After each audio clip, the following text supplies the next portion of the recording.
18 தர்பார் வந்துட்டாயா காப்பரிசை முடிஞ்சு போச்சு, லீவ் எல்லாம் விட்டாச்சு, கண்ட இடத்துக்கும் கூட்டிட்டு போங்க ஐயா அப்படின்னு புள்ளக்காடு ஒருவக்கால கூட்டிட்டு போனா பரிசெல்லாம் காலியா போமேன்னு பெத்த ஒருவக்கால அடிச்சு பிடிச்சி எங்கேயாவது கூட்டிட்டு போய் வீட்டுல வந்து அக்கடான்னு உட்காரும் போது வாங்க மக்களை இது நியூஸ் 18 தர்பார்னு சொல்லும் போது லேசா உங்க உதட்டுல ஒரு புண்ணை வரும் தெரியுமா, அதுதான் நமக்கு வேணும். வாங்க நேர நிகழ்ச்சிக்குள்ள போவோம். திரு கருணாநிதி குடும்பத்திலே பிறந்தவர்களுக்குத்தான் முதலமைச்சர் என்ற மிகப்பெரிய பதவி கிடைக்கும் என்ற சூழலை தற்போது தமிழகத்தில் நிலவுகிறது. தன்னை காப்பாற்றிக் கொள்வதற்காகவும் தன் குடும்பத்தை காப்பாற்றிக் கொள்வதற்காகவும் அதிகார பீடத்தில் ஒரு அரசியல் தலைவர் இன்னொரு தலைவரை உருவாக்கி இருக்கிறார். அது எங்களுக்கு முக்கியமல்ல.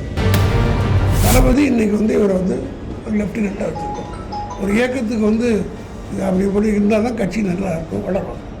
நீங்கள் அதிமுக என்னாச்சு, 4 கூறா இருக்குதுங்க, என்ன காரணம்?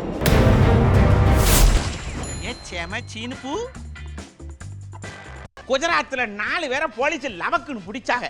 ஏயா எதுக்கு பிடிச்சியன்னு கேட்டா கள்ள நோட்டு அடிச்சாருங்க. காந்திக்கு அனுபவம்காருக்கு வித்தியாசம் தெரியலையா, மண்டையில முடியலன்னா யாரை வேணாலும் வச்சு அடிப்பாங்களான்னு போலீஸ்காரங்கள குமுற ஆரம்பிச்சு விட்டாங்க. ஆமா,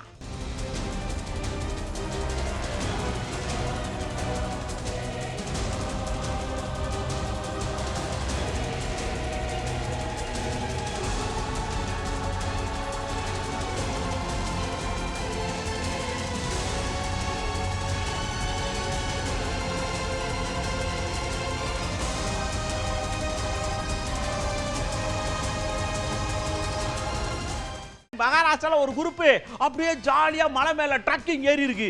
சிஞ்சுக்கு சிக்கான் மேல ஏற அங்க இருக்கிற தேனியெல்லாம் வந்துருவாங்கப்பா. லீவு விட்டா சர்றன்னு வந்துடுறாங்க நம்ம உசுரை வாங்குறதுக்குன்னு. போட்டு தாக்குங்கடா அப்படின்னு அதுகெல்லாம் கூடி பேசி கொட்டுன்னு கொட்ட அலறி அடிச்சு அவங்க கீழே விழுக சமச்சீனாய் போச்சு.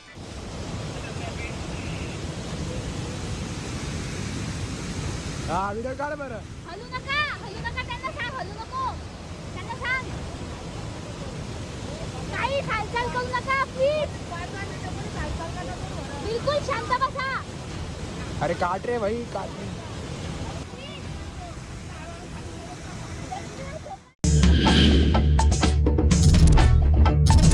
அப்படியே சென்னையின் பக்கத்துல ஒரு கிரவுடு ராணுவ வீரர்கள்லாம் சேர்ந்து ஒரு அதிகாரிக்கு மரியாதை கொடுத்துருக்காங்க. பெரிய ஆபீசரா இருப்பார் உங்களுக்கு அப்படி சொல்லி நாமளும் போய் ஒரு சல்யூட்டை போடலான்னு போனா ஒரு நாயை வச்சு பின்னாடி வண்டி வச்சு இழுத்துட்டு இருக்காங்க. என்னங்க நாயை வச்சு இழுத்துருக்கீங்க அப்படின்னு கேட்டா, யோ சாதா நாய் இல்ல, மோப்ப நாய், பல இடங்கள்ல வெடிகுண்டை கண்டுபிடிச்சு பல விஷயங்களை கண்டுபிடிச்சிருக்கு. என்ன நினைச்சிட்டு இருக்கீங்க? சரி அதுக்கு என்ன இப்ப ரிட்டையர்ட் ஆகுதுல்ல, அதனாலதான் சகல மரியாதையை கொடுத்து கொண்டு வரோம் அப்படின்னு சொல்லியிருக்காங்க. நல்ல விஷயம்தான்.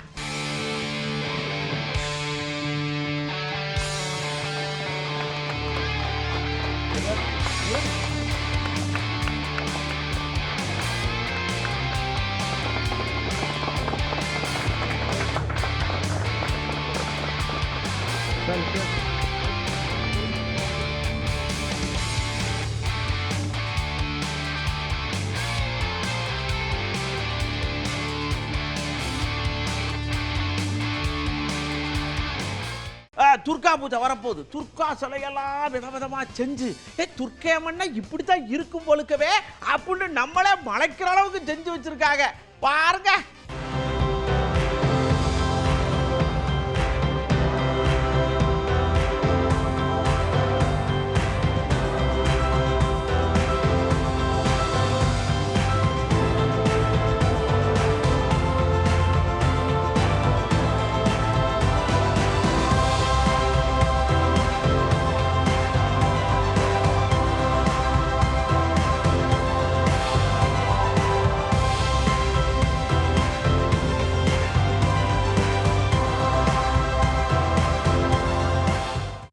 பாரம்பரிய திருவிழாவை அப்படி காட்டினா எங்க பாரம்பரிய வித்து நாங்க நூல்ல இறக்குவோம் பரமக்குடி நெசவாளர்களாக சேர்ந்து பாம்பன் பாலத்தையே சேலையில இறக்கியிருக்காங்க.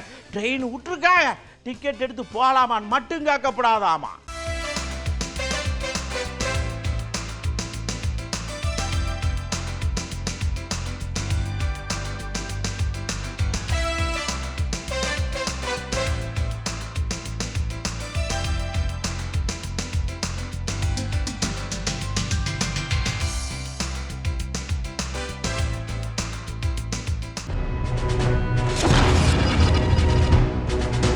இந்த அத்தியாவசிய பணியும் போது குழியை பறிக்காக, அந்த குழியில தண்ணி இன்னி தேங்கி அதில் விழுந்து மக்கமச உசுர விட்டுறதாக. இதை நிவர்த்தி பண்றதுக்கு என்ன வழி? பணியும் நடக்கணும், சேதமும் ஆகப்படாது. நீங்க என்ன ஐடியா சொல்லுதேன்னு கேட்டோம். அப்படியே புட்டு புட்டு வச்சிருக்காங்களா நம்ம கடையில் வச்ச மாதிரி. வாகன ஓட்டிகளுக்கு வந்து ரொம்ப சிரமமாக இருக்குது. இந்த ரோட்டில் தோண்டி தோண்டி போட்டுறாங்க. தோண்ட வேண்டாம் நம்ம சொல்ல வரல, ஆனால் மூடுறதுல அறகுறையான வேலை செஞ்சுட்டு போயிடுறாங்க. எல்லாம் அடிக்கடி தோன்றதை வந்து அரசாங்கம் அனுமதிக்க கூடாது. ஏதோ ஒரு நாள் வந்து எடுத்து எல்லா வேலையும் ஒரே நேரத்தில் முடிக்கிற மாதிரி முயற்சி பண்ணுறதுக்கு வழிவகை செய்யணும். நம்ம நினைக்கிறோம் முனிசிபாலிட்டிக்காரன் குழாய் போடுறாங்க, இல்லை பிஎஸ்என்எல்காரன் அவன் இவன் டெலிஃபோன் எக்ஸ்சேஞ்சு அதெல்லாம் நோண்டுது. அப்போ யார் நோண்டுறாங்கன்னா தெரியுது இல்லைல்ல, அது அப்போ அவங்க தான் பொறுப்பு. அந்த மாதிரி வந்து விபத்து வந்து யாரும் பொறுப்பு எடுத்துக்க முடியாது. நம்ம ரோட்டில் போகிறப்ப கொஞ்சம் நிதானிச்சு போய்க்கணும். ப்ளஸ் வந்து அந்த மாதிரி வேலை செய்கிறப்போ நம்ம பேரிகார்டெல்லாம் போட்டு குழியை வந்து நல்லா மக்களுக்கு தெரிகிற மாதிரி பண்ணோம்னா கொஞ்சம் சௌரியமாக இருக்குங்க. வாங்கணும். அதுவும் இல்லாமல் மழை காலத்தில் பெரும்பாலும் தோண்டவே கூடாது. தோண்டினா உடனே மூடணும். அப்படி இல்லைன்னா நிறைய விபத்துகள் நடக்கும்.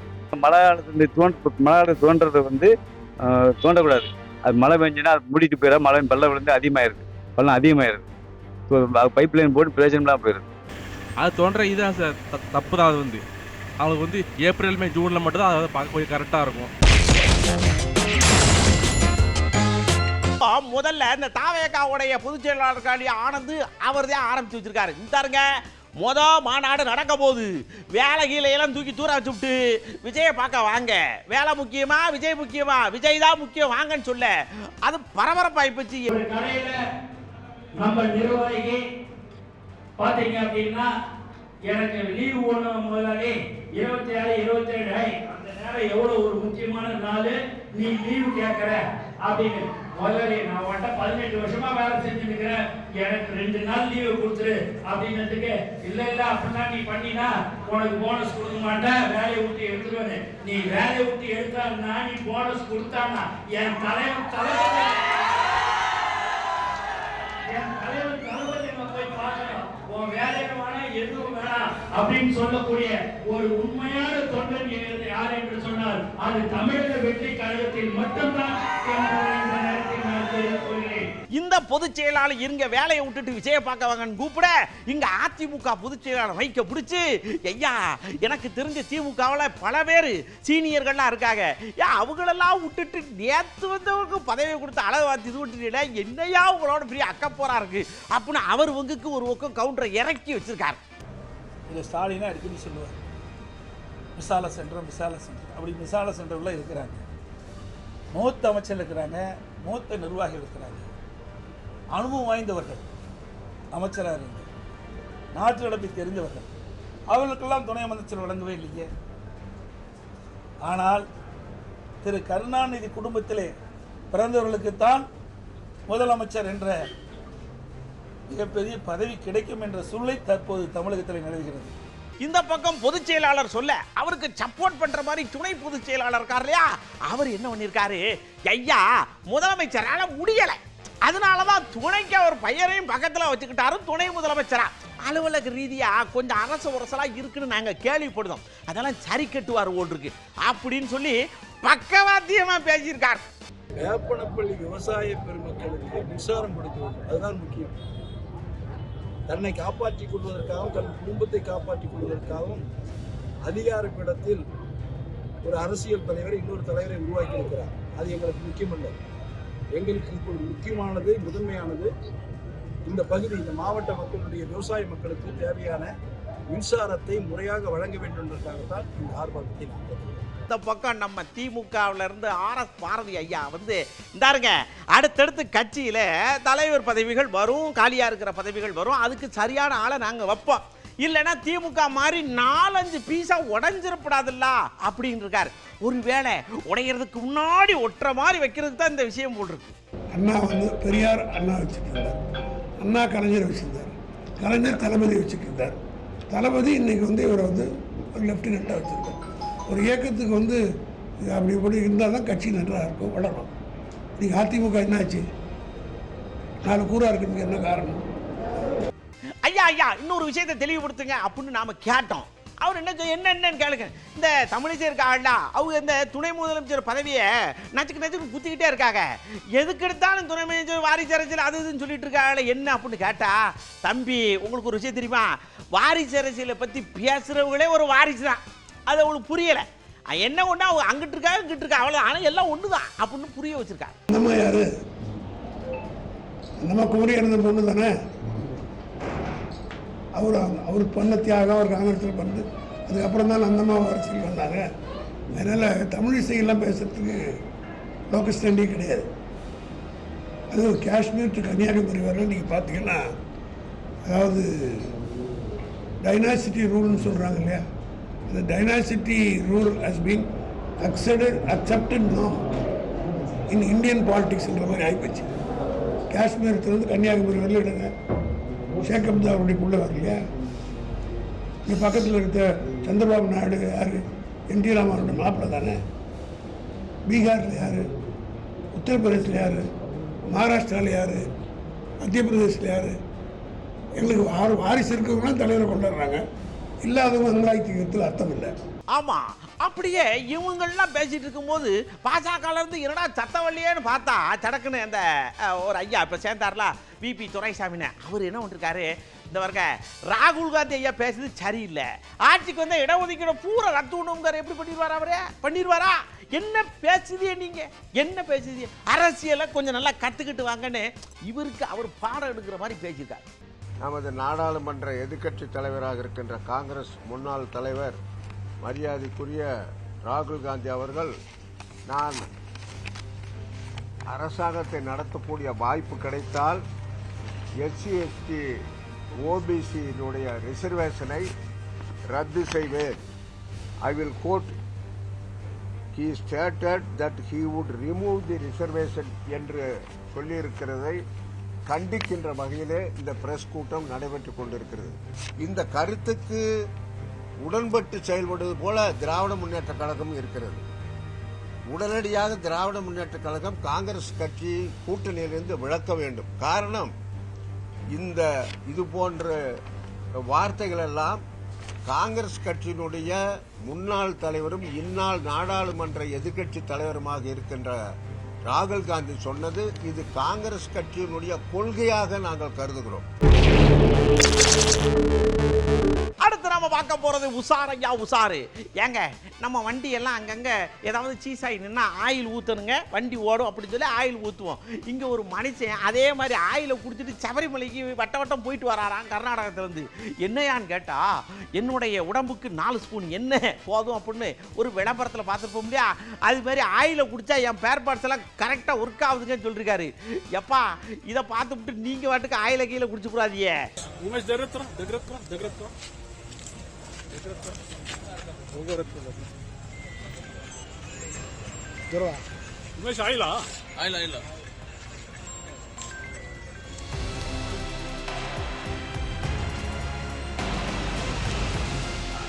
ಇವಾಗಿಂದಲ್ಲ 25 ವರ್ಷದಿಂದ ಹಂಗೆ.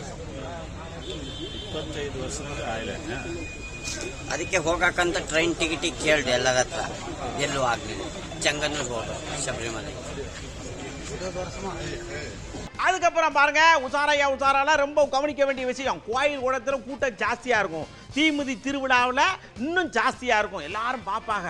அதுல அப்படியே நீங்க தீ மிதிக்க போகும்போது ரொம்ப கவனமா போகணும். யாசர்வாடி கிட்ட இப்படித்தான் போயிருக்காங்க, பிடிப்பாங்க ஓடியாரும் போது கீழே விழுந்துடக்கூடாது. அங்க பிடிக்க ஆளில் ஒழுக்க ஒரு அம்மா குப்புற விழுந்துருச்சு. அதனால பார்த்து தீ மிதிக்கும் போது பயபக்தியோட மிதிங்க. அதே நேரத்தில் கீழே கீழே விழுகாம அங்கிட்டு பிடிக்கிறதுக்கு ஆளை வச்சுட்டு பிடிங்க, சரியா?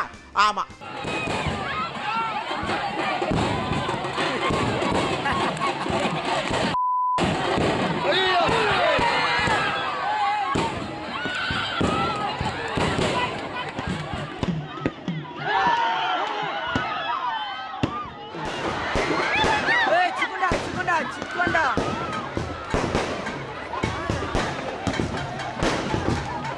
அடுத்து நாம உசாரா இருக்க வேண்டியது கரண்ட் கிட்ட. ஏயா என்ன பண்ணாலும் அது சட்டு சட்டுன்னு அடிக்கும்ல, அதனால ஜாக்கிரதையா இருக்கணும். இந்த சாத்தூர் பக்கத்தில் இருக்குங்குடின்னு ஒரு ஊர் இருக்கு, அந்த ஊரில் ஒரு வீட்டுக்கு கரண்ட் இழுத்து போயிருக்காங்க.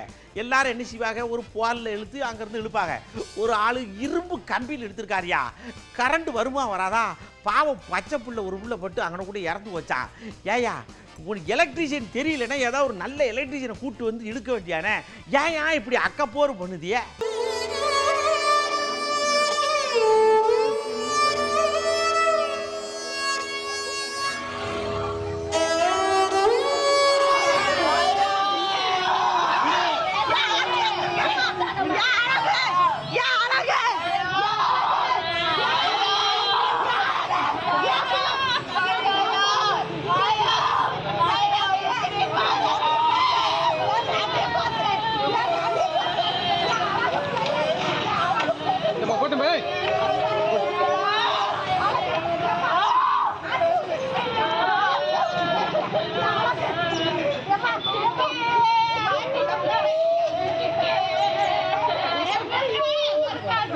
அடுத்ததாக நம்ம ராசிபுரத்தில் தான் ஒரு அந்தர்பல்ட்டியான விஷயத்தை நம்ம உஷாரான விஷயமா பார்க்க போகிறோம்.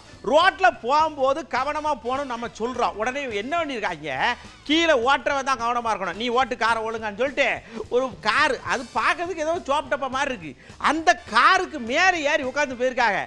ஆனால் பதறுகளே, வண்டி பிரேக் போட்டாலோ இல்லை திருப்பினாலோ நம்பி கீழே விழுந்தீங்கன்னா மூஞ்சி போரில் அடிபட்டு போமே, இது கூட தெரியலையா?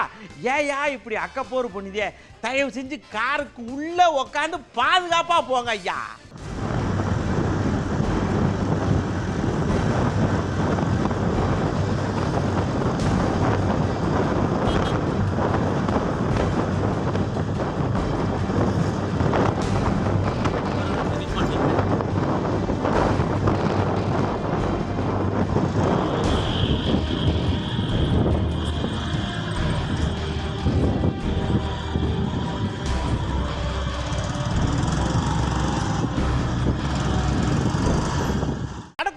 நம்ம டிரைவர்மார்கள்லாம் கொஞ்சம் கவனமாக ஓட்டணும். தூக்கச்சடவு இருந்துச்சுன்னா கொஞ்சம் தூங்கிட்டு ஓட்டுங்க. ரொம்ப நிர்பந்தம் பண்ணாங்கன்னா ஏன் வண்டி எடுக்க முடியாத தூக்கமாக இருக்குன்னு சொல்லி இது பண்ணியிருக்கேன்.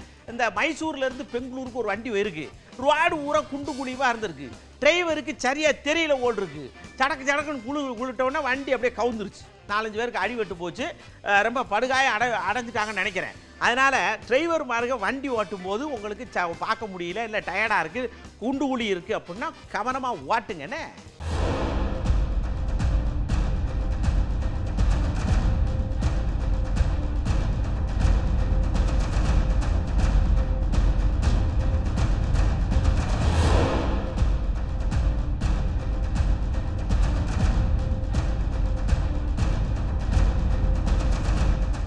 இதுவரைக்கும் நீங்க பார்த்துக்கிட்டு இருந்த தர்பார்ல வந்த எல்லா விஷயங்களும் உங்களை கண்டிப்பாக சிந்திக்க வச்சிருக்கோம், லைட்டா சிரிக்க வச்சிருக்கிறோம். அதே நேரத்தில் இன்னும் நிறைய விஷயங்களோட நம்ம டீம் கலெக்ட் பண்ண விஷயத்தோட கொண்டு வந்து நான் உங்களுக்கு கொடுக்கறதுக்கு ரெடியா இருக்கிறேன் அடுத்த தர்பார்ல. அது வரைக்கும் உங்கள்கிட்ட இருந்து அன்போடு விடைபெற்றுக் கொள்வதற்கு முன்னாடி ஒரு விஷயத்தை சொல்றேன், திருப்பி சொல்றேன், வண்டி ஓட்டும் போது செல்போன் பேசாதியே. அதுவும் இந்த இப்படி காலை வச்சுக்கிட்டு டங்கி வண்டி ஓட்டுறது பேசாதியே. சில பேர் காருக்குள்ள உக்காந்துக்கிட்டு இந்த இப்படி கையில் இப்படி வச்சுக்கிறாங்க, இப்படி வச்சுக்கிட்டு இப்படியே பேசுதியே, நல்லா இல்லைங்க. பக்கத்தில் உள்ள ஊரை இடிச்சு கீழே விழுந்துருந்தாங்க. சரியா?